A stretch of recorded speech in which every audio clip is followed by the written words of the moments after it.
Haleluya, saudaraku yang dikasihi Tuhan. Jumpa lagi dengan ibadah online pada saat hari ini. Biarlah pada saat ibadah ini, dengan mendengarkan firman Tuhan, Bapak Ibu dapat bertemu dengan Tuhan secara pribadi. Sebelum kita mendengarkan firman Tuhan, mari kita berdoa terlebih dahulu. Bapa di sorga, terima kasih buat kebaikan, kemurahan Tuhan. Hari ini kami akan dengarkan renungan firman Tuhan. Berkati kami semua yang mendengarkannya Tuhan, dan biarlah Tuhan yang berbicara kepada kami semuanya. Dalam nama Yesus Kristus, haleluya, amin. Bapak, Ibu, Saudaraku, mari kita buka Alkitab kita dalam Markus pasal yang pertama, ayat yang ke-40 sampai dengan ayat yang 41. Demikianlah firman Tuhan. Seorang yang sakit kusta datang kepada Yesus dan sambil berlutut di hadapannya, ia memohon bantuannya, katanya, "Kalau engkau mau, engkau dapat mentahirkan aku." Maka tergeraklah hatinya oleh belas kasihan. Lalu ia mengulurkan tangannya, menjamah orang itu dan berkata kepadanya, "Aku mau, jadilah engkau tahir." Bapak, Ibu, Saudaraku yang dikasihi Tuhan, tema kita adalah menggerakkan hati Yesus. Saudara, berbicara tentang menggerakkan hati Yesus bukan sesuatu hal yang mudah. Kita tahu bersama Yesus adalah Tuhan yang sanggup melakukan segala sesuatu. Dia sanggup menyembuhkan, Dia sanggup mengusir setan, Dia sanggup membuat berbagai mujizat yang lain. Tetapi saudaraku, tidak serta-merta Yesus itu dapat melakukan semuanya itu. Tidak semua Dia berikan. Ada orang-orang yang tertentu yang Yesus berikan. Karena semuanya ada dasarnya. Karena semuanya itu apa yang Dia kerjakan itu ada dasarnya. Nah, pada perikop yang kita baca, saudara, di sana Yesus menyembuhkan seorang yang sakit kusta. Orang yang sakit kusta, orang yang dipinggirkan, orang yang tidak diterima oleh masyarakat, orang yang pada umumnya pada saat itu dikucilkan oleh orang. Dan bagi si kusta ini mungkin dia sudah tidak memiliki pengharapan lagi. Tetapi itu berbeda tatkala dia bertemu dengan Yesus. Semuanya itu akan berubah tatkala bertemu dengan Yesus. Nah, saudara-saudaraku yang dikasihi Tuhan, saya katakan tadi, Yesus itu sanggup melakukan segala sesuatu. Dan itu tidak bisa kita pungkiri.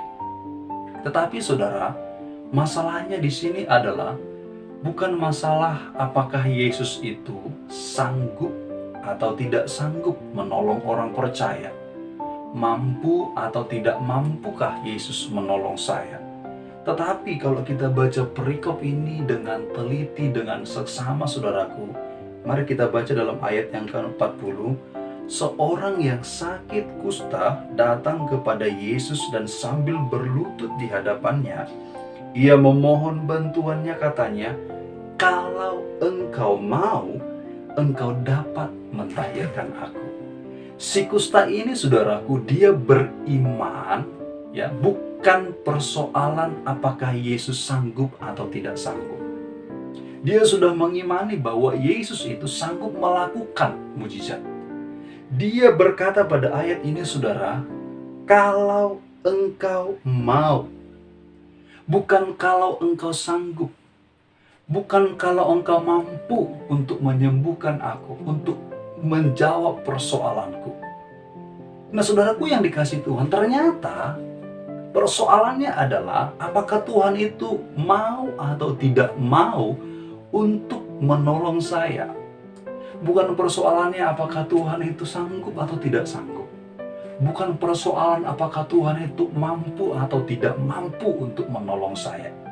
Tapi persoalan yang perlu kita garis bawahi akhir-akhir ini adalah apakah Yesus mau atau tidak mau untuk menolong saya. Sebelum kita beranjak ke sana, saudaraku, saya katakan tadi, kita harus belajar kepada orang kusta ini. Apa yang membuat Yesus itu, saudara, dia mau menolong orang kusta ini? Mari kita baca ayat 41. Maka tergeraklah hatinya oleh belas kasihan, lalu ia mengulurkan tangannya, menjamah orang itu dan berkata kepadanya, "Aku mau, jadilah engkau tahir." Yesus tidak berkata, "Aku sanggup." Yesus tidak berkata, "Aku mampu." Tapi dia berkata, "Aku mau, aku ingin." Nah, saudara-saudaraku, kata-kata Yesus ini, apa latar belakangnya? Kenapa Yesus berkata, "Aku mau"? Kalau kita lihat, saudara, dalam perikop ini, saudaraku, Yesus sedang mengajar di kota-kota lain. Dia menyembuhkan orang sakit, dia membawa berita Injil Kerajaan Sorga. Dalam situasi seperti itu, saudaraku, ada orang kusta, dia datang sambil berlutut di hadapannya, memohon bantuannya. Inilah yang menggerakkan hati Yesus. Kenapa dia mau menolong orang kusta ini? Adalah keinginan yang kuat untuk bertemu dengan Yesus. Jadi, saudaraku yang dikasih Tuhan, kalau Yesus ingin menolong engkau, kalau Yesus mau menolong setiap persoalanmu, mari belajar kepada orang kusta ini. Dia memiliki keinginan yang kuat. Dia datang kepada Yesus. Jadi yang pertama, saudaraku, adalah miliki keinginan yang kuat. Saya ingin bertemu dengan Tuhan, saya mau menyembah Tuhan. Dan keinginan yang kuat ini, saudaraku, kita lihat bagaimana dia datang langsung berlutut di hadapan Yesus. Ini membuat Yesus merespon kepada orang kusta ini. Saudara-saudaraku yang dikasihi Tuhan, saat-saat ini, saudaraku, saya katakan bukan persoalan apakah Yesus mampu, apakah Yesus sanggup nggak menolong saya. Bukan. Apakah Yesus mau atau tidak mau. Dan itu tergantung kepada kita. Seperti orang kusta ini, saudaraku, dia berkata kalau engkau mau, dia datang berlutut di hadapan Yesus. Hari-hari ini, jemaat yang dikasihi Tuhan, bagaimana dengan pribadi saudara? Bagaimana dengan hari-harimu kepada Tuhan? Apakah engkau sering berlutut datang kepada Yesus? Atau justru kita menjauhi dia di situasi ibadah saat ini? Kita belajar dari orang kusta ini. Itu dari sisi orang kustanya.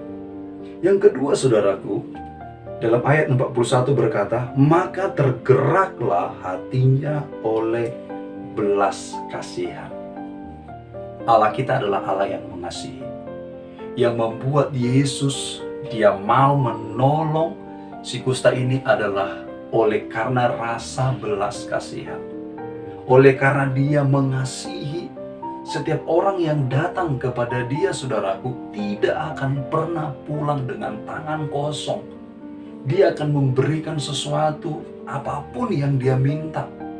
Nah, saat-saat ini, saudaraku, apapun yang Tuhan kerjakan kepada kita, menjawab persoalan kita, itu semua karena belas kasihan Tuhan. Bapak Ibu, ada saat ini semua karena belas kasihan Tuhan. Oleh karena kemurahan Tuhanlah, kita bisa ada, kita bisa hidup, kita bisa sehat, kita bisa bernapas. Semua karena belas kasihan Tuhan. Jadi, saudaraku, menggerakkan hati Yesus itu, saudara, itu tergantung kita dan tergantung kepada Tuhannya. Tapi saya yakin dan percaya siapapun saudara, saat ini yang mendengarkan kabar baik ini, saya percaya hati Tuhan tergerak kepada Anda. Hati Tuhan tergerak menolong engkau, apapun yang menjadi persoalanmu. Mari kita berdoa. Demikianlah firman Tuhan. Bapa yang baik, siapapun kami yang mendengarkannya, Tuhan jamah, Tuhan berkati, dan Tuhan sembuhkan. Inilah firman-Mu yang begitu dahsyat. Berkati kami Tuhan, dalam nama Yesus, haleluya, amin. Puji Tuhan.